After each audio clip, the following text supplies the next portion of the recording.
Wa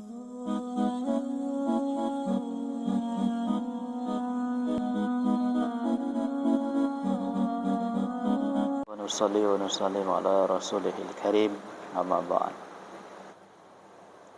Iman, hadis ketiga. An Abi Hurairah radhiyallahu anhu qala qala Rasulullah sallallahu alaihi wasallam jaddidu imanakum. Qila ya Rasulullah wa kaifa nujaddidu imanana? Qala akthiru min qawli la ilaha illallah. Wahul Ahmad wa Tabrani wa isnadu Ahmad. Dari Abu Hurairah radhiyallahu anhu, ia berkata, Rasulullah sallallahu alaihi wasallam bersabda, perbaharuilah keimanan kalian. Ada yang bertanya, wahai Rasulullah, bagaimanakah cara kami memperbaharui iman kami? Beliau bersabda, perbanyaklah mengucapkan la ilaha illallah. Hadis riwayat Ahmad dan Tabrani. Sanad Ahmad hasan.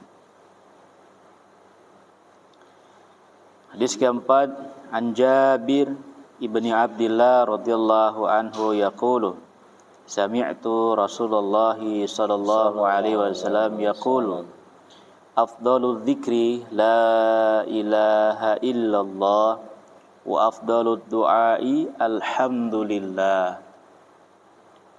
Rawahul Tirmidzi. Wa qala hadza hadisul hasan qarib. Dari Jabir bin Abdullah radhiyallahu anhu, ia berkata, aku pernah mendengar Rasulullah sallallahu alaihi wasallam bersabda, zikir yang paling utama adalah la ilaha illallah, dan doa yang paling utama adalah alhamdulillah. Rawahul Tirmidzi. Demikian hadis tentang iman. Perbaharui iman, kita sedang mengucapkan kebesaran-kebesaran Allah Subhanahu wa taala, menceritakan kehebatan Allah agar senantiasa iman kita terus bertambah, agar iman kita terus senantiasa diperbaharui oleh Allah Subhanahu wa taala, dan kita hidupkan zikir la ilaha illallah sebanyak-banyaknya. Seminimal-minimalnya kita zikirkan la ilaha illallah, kalimat tauhid ini 100 kali pagi hari, 100 kali di malam, di sore hari. Bab solat, pentingnya solat sunat dan nafilah.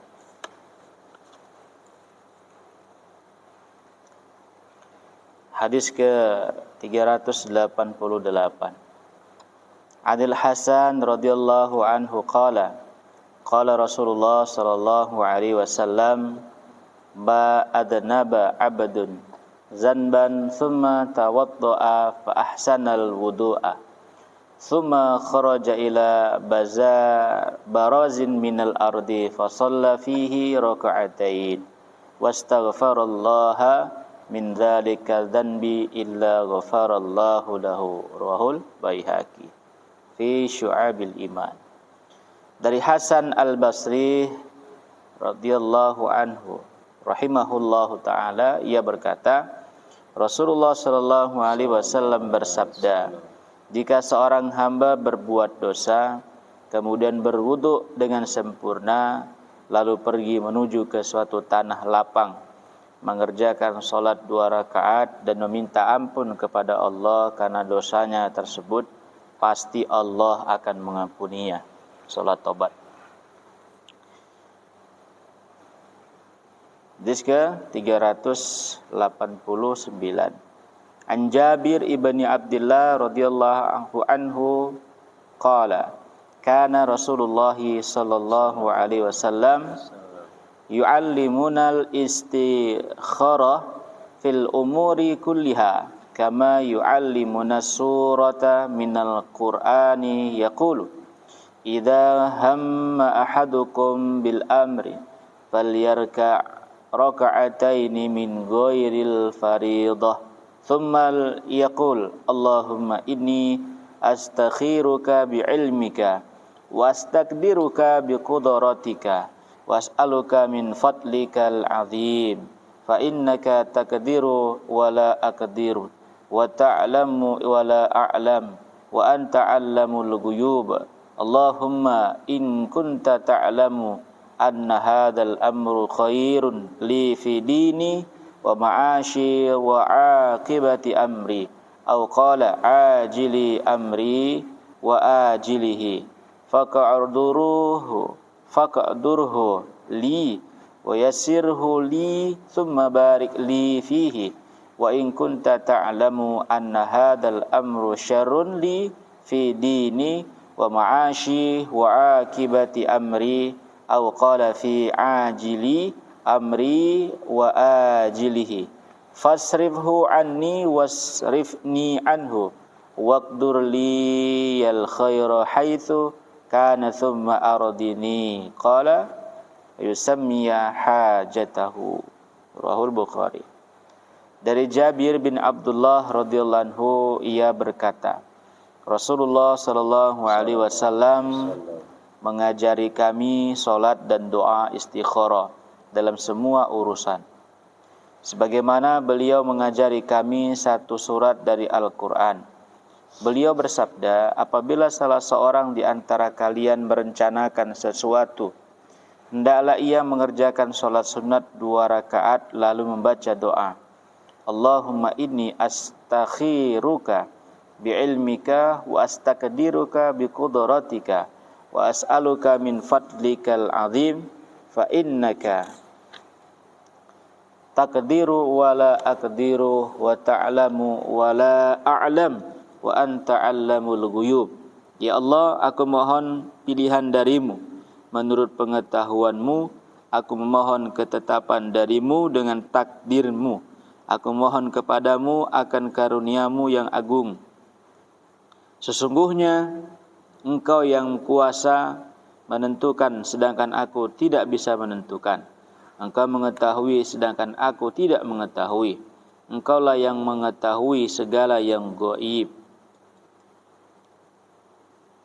Allahumma in kunta ta'lamu anna hadzal amra khairun li fi dini wa ma'ashi wa akibati amri.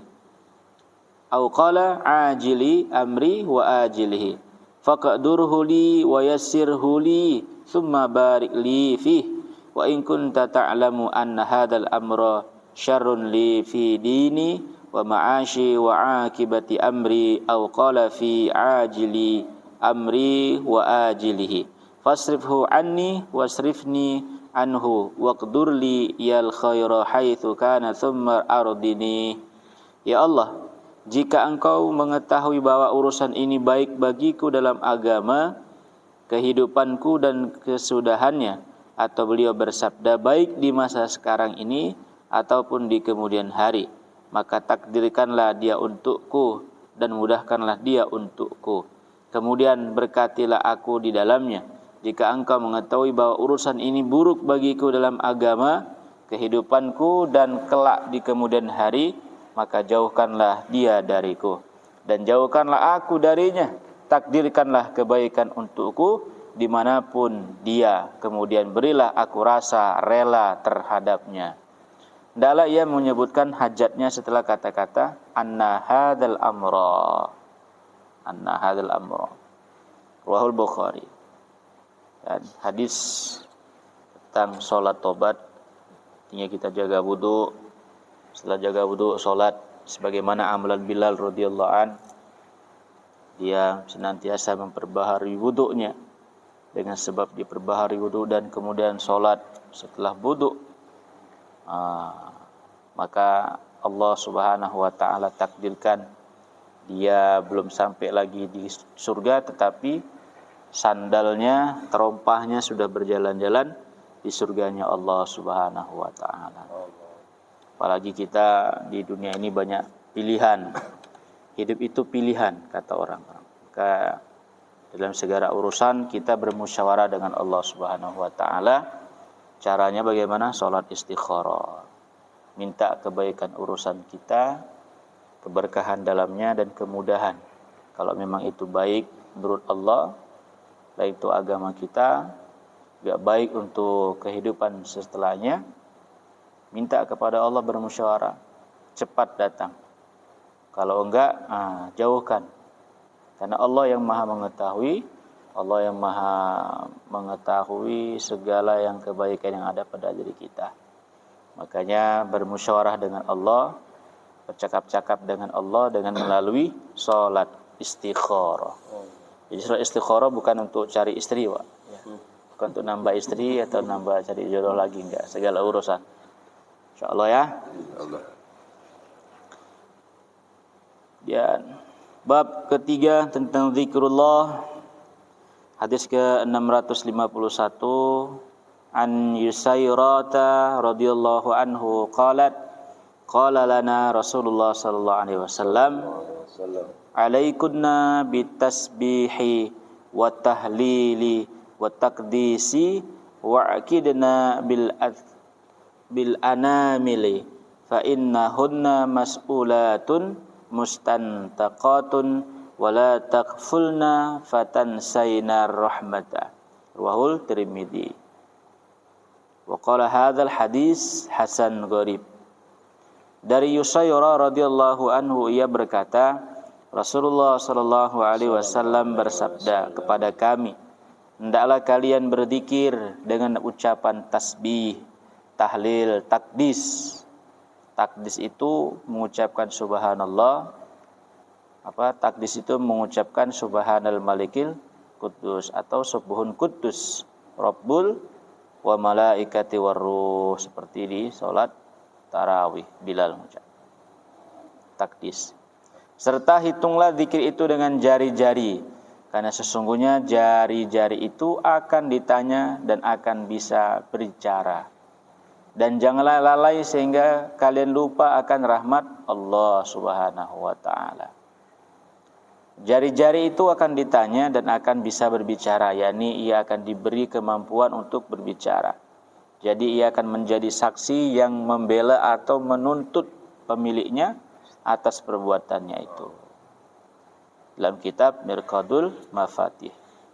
Sehingga kalian lupa akan rahmat Allah, maksudnya janganlah kalian meninggalkan zikir, karena jika kalian meninggalkannya, kalian tidak akan mendapat pahalanya, sehingga seolah-olah kalian melupakan rahmat Allah Subhanahu wa taala. Hadis ke-652. An Abdullah bin Amr radhiyallahu anhu qala Rasulullah sallallahu alaihi wasallam, man qala subhanallahi wa bihamdihi Qusirat lahu nakhlatun fil jannah. Rawahul Tirmidzi. Wa isnaduhu jayyid. Majma'un Zawaid. Dari Abdullah bin Amr, ia berkata, Rasulullah sallallahu alaihi wasallam bersabda, barang siapa mengucapkan subhanallahi wa bihamdihi, yaitu maha suci Allah dan segala puji baginya, maka akan ditanamkan baginya sebatang pohon kurma di surga. Itu satu kali. Masya Allah. Demikian hadis riwayat Bazar. Sanadnya jayyid. Majma'u Zawaid. Insya Allah. Cukuplah dua hadis ini tentang zikir. Jangan kita lalai daripada mengingati Allah Subhanahu wa taala. Kita jadikan setiap jangan lupa mengingat Allah, zikir kepada Allah, karena Allah enggak pernah lupa kepada kita. Allah enggak pernah melupakan hamba-hambanya. Dalam 24 jam Allah Subhanahu wa taala terus mengingati dan mengawasi kita. 24 jam. Maka kita hendaknya juga mengingat Allah Subhanahu wa taala dengan mengucapkan tasbih, tahlil dan takdis. Tasbih itu subhanallah, tahlil itu la ilaha illallah, dan takdis itu adalah subhana malikil quddus atau subuhun quddusu wa rabbul malaikati warruh. Sebanyak-banyaknya tanpa hitungan. Boleh dihitung pakai jari, boleh, pakai tasbih boleh. Semuanya merupakan jalan untuk mendapatkan ridhonya Allah Subhanahu wa taala. Syekh Junaid Baghdadi udah jadi seorang syekh, bahkan dikenal dengan wali kutub, dia tidak pernah meninggalkan tasbih. Dia bukan pakai lagi tangan tapi pakai tasbih. Kenapa udah jadi syekh tetap pakai tasbih? Karena inilah jalan aku dekat kepada Rabbku. Karena tasbih itu merupakan mudzakirah, yaitu alat untuk berzikir. Artinya ketika kita pegang tasbih baru teringat zikir. Jadi dia membantu. Ya kan? Kadang-kadang sebagaimana HP masuk kantong, sedikit-sedikit kita nengok HP, masuk enggak berita, job. Ya kan? Berita apa nih? Ting ting ting. So begitu. Begitu tasbih dipegang di kantong, ingat kita, kita zikir. Gitu. Boleh pakai tangan, boleh. Pakai tasbih juga boleh, karena semua jadi saksi nanti di akhirat. Ya Allah Subhanahu wa taala. Kita zikir subhanallah wa bihamdi, tertanam satu pohon kurma di surga. Jadi kalau di dunia ini, di Indonesia nih, kita di sini belum bisa dapat nanam pohon kurma, ya minimal di surga. Pohon kurma di sini beda dengan pohon kurma di sana. Kalau di sana udah panen, udah senantiasa bisa dimakan. Ketika kita duduk, pohon kurmanya pun pendek, Pak. Tinggal petik saja. Berdiri, dia pun agak naik lagi. Mau tidur-tiduran makannya boleh, enggak keselak. Makan terus. Semakin nikmat, semakin dimakan, semakin banyak nikmatnya. Bahkan sampai 70 rasa dia, satu buah kurma. Ya, sini macam ada buah kurma sukari, kurma anggur, kurma najwa. Ini jadikan satu semuanya sama Allah, ganti-ganti.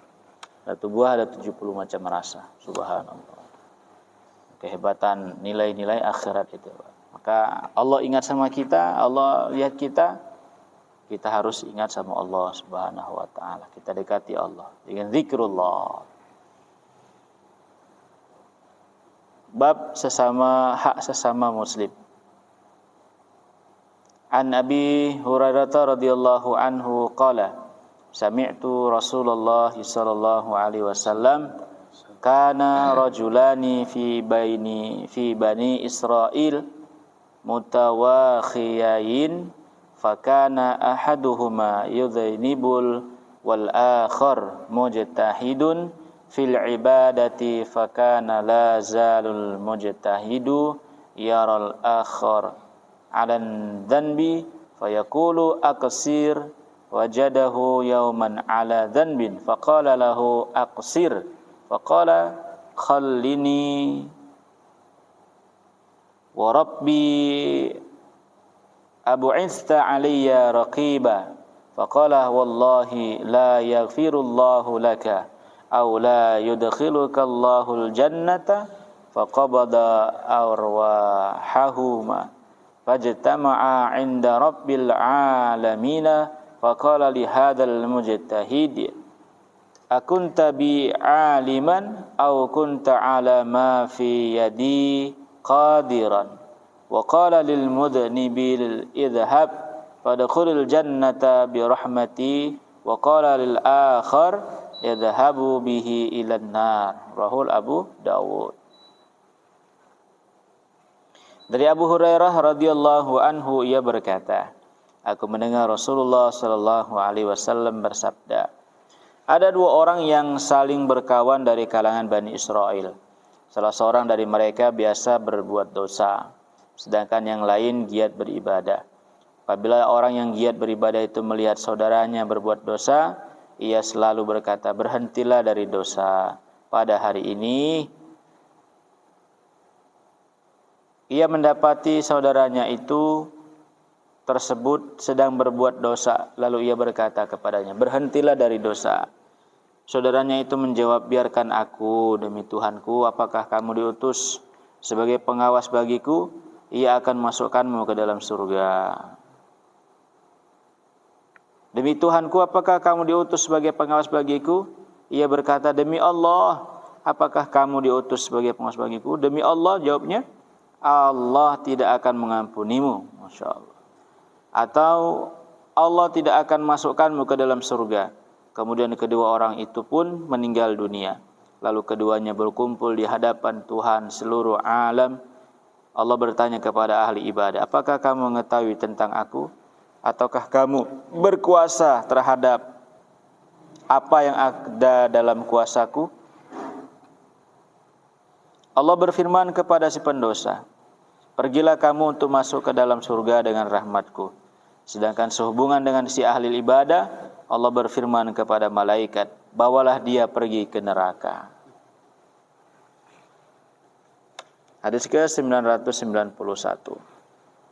An Abi Hurairah radhiyallahu anhu qala Rasulullah sallallahu alaihi wasallam yubasiru ahadukumul qadata fi aini akhihi wa yansal jiz'a fi ainihi rawahul Ibnu Hibban.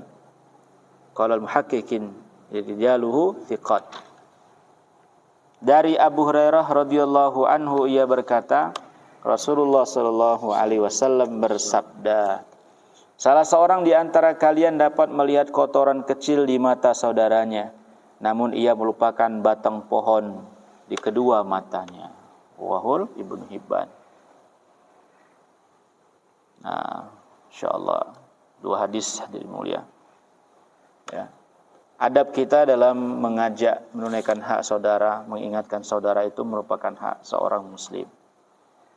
Hakul muslim alal muslim kata Nabi dalam hadis yang lain. Hak saudara muslim itu ada 6, salah satunya memberikan peringatan. Perintah Allah tawasabil haq tawasabil sabr.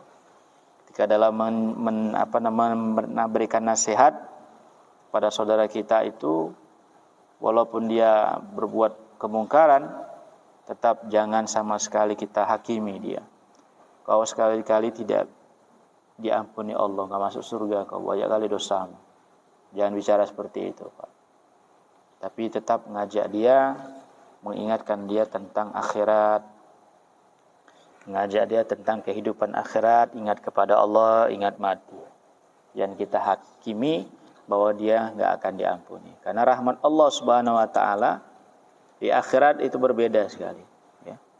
Kita masuk surga dengan rahmatnya Allah Subhanahu wa ta'ala. Dengan kebaikan, dengan rahmatnya Allah. Sehingga seperti hadis tadi, gara-gara dengan rahmatnya Allah, orang yang berbuat maksiat tadi itu ternyata dimasukkan Allah gara-gara dia berharap terus tentang rahmat Allah dan ada kebaikannya pasti.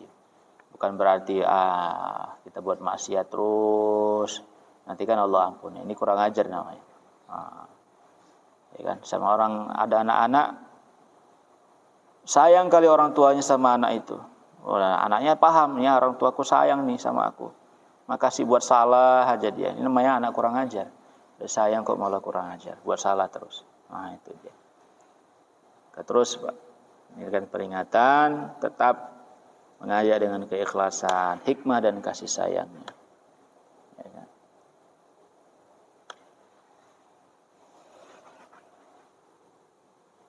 Kemudian bab iman dan ihtisab tentang keikhlasan. Apa itu iman dan ihtisab? Yaitu beramal dengan yakin terhadap apa yang telah dijanjikan Allah Subhanahu wa taala, disertai rasa rindu dan penuh harap akan pahala dan balasan yang ada di sisi Allah Subhanahu wa taala. Itulah iman. Iman beramal dengan yakin, dan ihtisab itu meyakini, merindukan janji-janji Allah Subhanahu wa taala. Ketika satu amal kita berbuat dengan iman, kita amalkan dengan iman, yakin kepada Allah, dan kita berharap Allah Subhanahu wa taala memberikan fadilah, keutamaan, balasan yang terhadap amal yang kita buat. Itu ihtisab. Minimal apa? Ridho Allah. Itu. Hadis ke 1228. An Abdullah ibni Amri radhiyallahu anhu qala Rasulullah sallallahu alaihi wasallam arba'una khoslatan a'lahunna manihatul anzi ma min amilin ya'malu binas bi khaslatin minha raja'a thawabiha wa tasdiqa mau'udiha illa adkhalahu Allahu bihal jannah. Rawahul Bukhari. Dari Abdullah bin Amr radhiyallahu anhu ia berkata, Rasulullah sallallahu alaihi wasallam bersabda, ada 40 amal kebajikan yang paling tinggi di antaranya adalah meminjamkan kambing betina untuk diperah susunya. Jika seseorang melakukan salah satu di antaranya dengan mengharap pahala dan membenarkan janji mengenainya, maka dengan amal tersebut Allah pasti akan masukkannya ke dalam surga. Rawahul Bukhari. Ada 40 amal kebajikan. Rasulullah SAW telah menganjurkan pintu-pintu kebajikan yang tidak terhitung banyaknya. Dan jelas bahwa beliau mengetahui ke-40 perkara tersebut. Beliau tidak menyebutkan semuanya hanya karena suatu maksud yang justru lebih baik bagi kita daripada jika kita menyebutkan semuanya. Daripada beliau menyebutkan semuanya. Karena kalau disebutkan semuanya dikhawatirkan kita akan merasa cukup dengan 40 amal tersebut. Dan tidak merasa tidak membutuhkan amal kebajikan yang lainnya. Manihatul anzi, yaitu meminjamkan kambing, diperah susunya, kemudian susunya dijual atau diminum sama dia. Ya.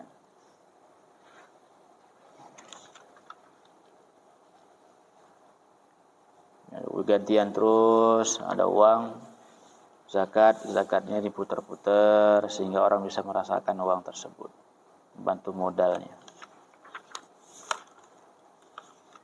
Ya, termasuk kebaikan manihatul anzi.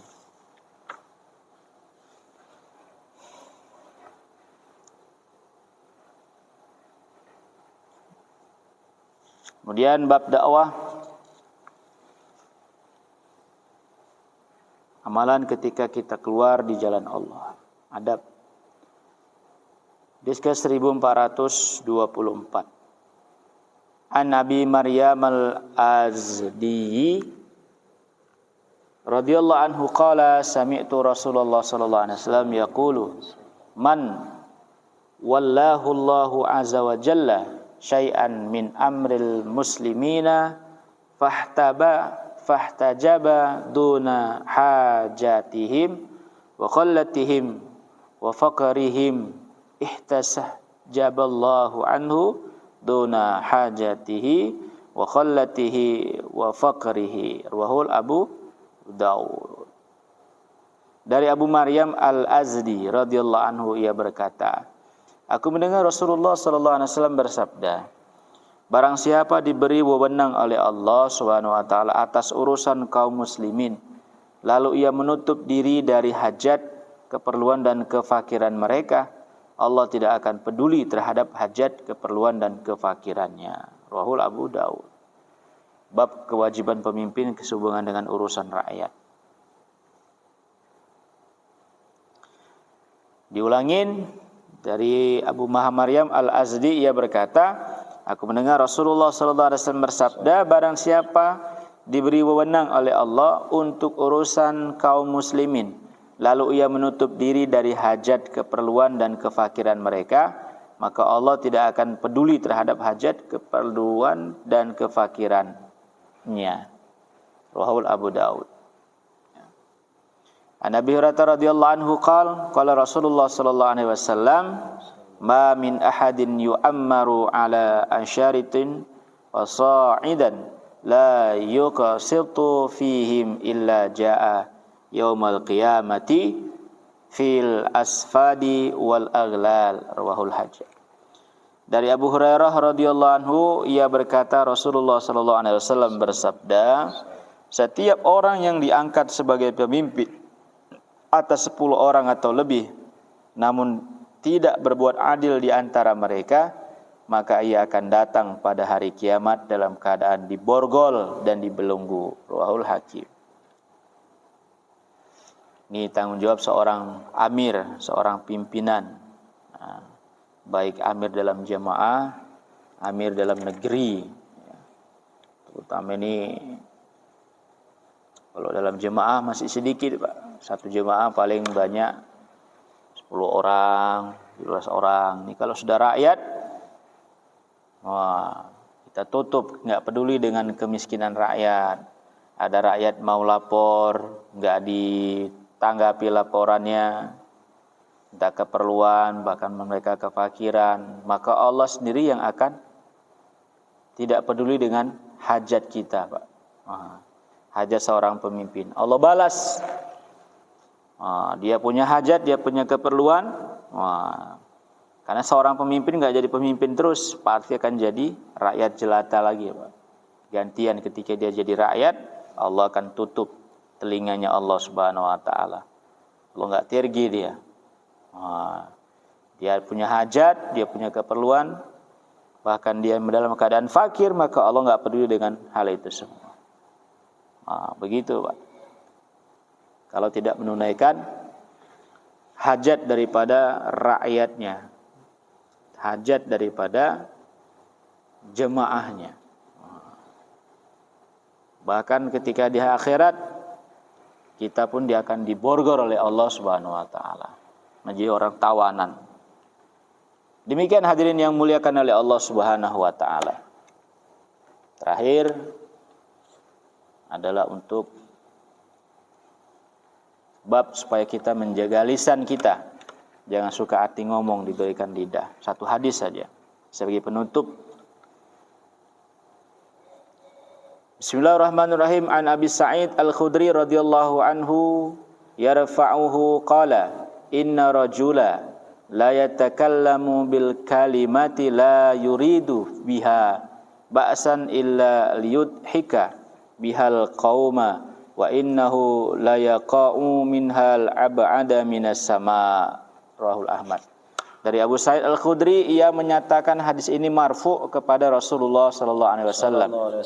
Beliau bersabda, sesungguhnya ada kalanya seorang itu mengucapkan satu kalimat tanpa bermaksud apa-apa selain membuat orang itu tertawa, tetapi karena kalimat itu ia terjatuh ke dalam neraka, lebih dalam daripada jarak antara langit dan bumi. Subhanallah. Sungguhnya ada kalanya seorang itu mengucapkan satu kalimat tanpa bermaksud apa-apa selain membuat orang-orang tertawa, tetapi karena kalimat itu ia terjatuh ke dalam neraka, lebih dalam daripada antara jarak langit dan bumi. Masya Allah. Jadi hati-hati Pak dalam berbicara, walaupun kita cuma senda gurau, gelak ketawa, niatnya untuk supaya orang tertawa. Ya wallahu alam, ya apakah termasuk pelawak itu ikut dalam hadis ini atau enggak? Wallahu alam. Ya. Jelasnya dengan ucapan itu orang tertawa, tapi sebab ucapan itu yang mengucapkan itu menjadi masuk ke dalam neraka, yang jarak neraka itu lebih dalam antara langit dan bumi. Subhanallah. Semoga kita dijaga ucapan kita, lisan kita oleh Allah Subhanahu Wa Taala, tidak mengucapkan hal-hal yang buruk. Karena salah satu penghuni surga, salah satu orang yang dirindukan surga itu adalah orang yang bisa menjaga lisannya, hafizul lisan.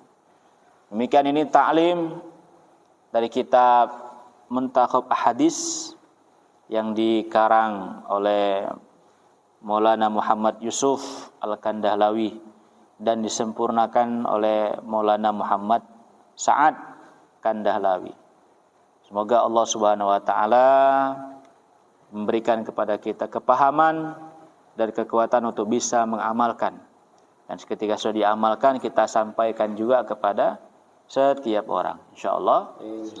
Kita tutup dengan ta'lim kita ini dengan doa kifarah majelis. Subhanallah wa bihamdi, subhanakallahumma wa bihamdika, asyhadu an la ilaha illa anta astaghfiruka wa atubu ilaih.